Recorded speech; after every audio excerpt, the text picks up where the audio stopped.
அன்பியம் YouTube. இல்லந்தோறும் இறைசாட்சி, உள்ளந்தோறும் மகிழ்ச்சி. வானத்தை அண்ணார்ந்து பார்த்து, இயேசு ஆண்டவரே, மது கண்கள் இப்பொழுது வானகத் தந்தையை நோக்கிய வண்ணமே இருந்தன. வானகத் தந்தையின் கண் அசைவிலேயே மது வாழ்வும் பணிகளும் சென்றன.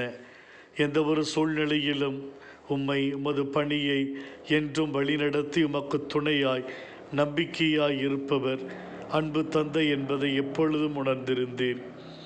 கையில் 5 அப்பம் 2 மீன் மட்டுமே. சுற்றிலும் ஆயிரக்கணக்கான மக்கள் மிகுந்த பசியோடு சோர்வோடு உணவு கிடைக்குமா என்ற ஏக்கத்தோடு, தனக்கு இருக்கும் ஒரே நம்பிக்கை வானகத் தந்தை என்று நீர் நம்பினீர். யாராவது அப்பம் மீன் வைத்திருக்கிறார்களா என்று மக்களை பார்க்கவில்லை. தூரத்தில் யாராவது வருகிறார்களா என்று நோக்கவில்லை. மது கண்கள் வானகத்தை நோக்கியது. லாசரை உயிர்ப்பிக்க முன் நீர் வானகத்தை நோக்கினீர். கெத்சமனி தோட்டத்தில் நீர் வானத்தை நோக்கினீர். உதவி எனக்கு ஆண்டவரிடமிருந்தே வரும்.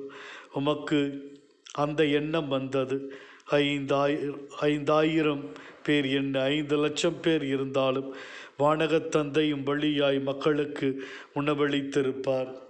தெய்வமே, எங்களுடைய வாழ்விலும் நாங்கள் ஒவ்வொருவரும் பல நேரங்களில் சோர்ந்து போகிறோம்.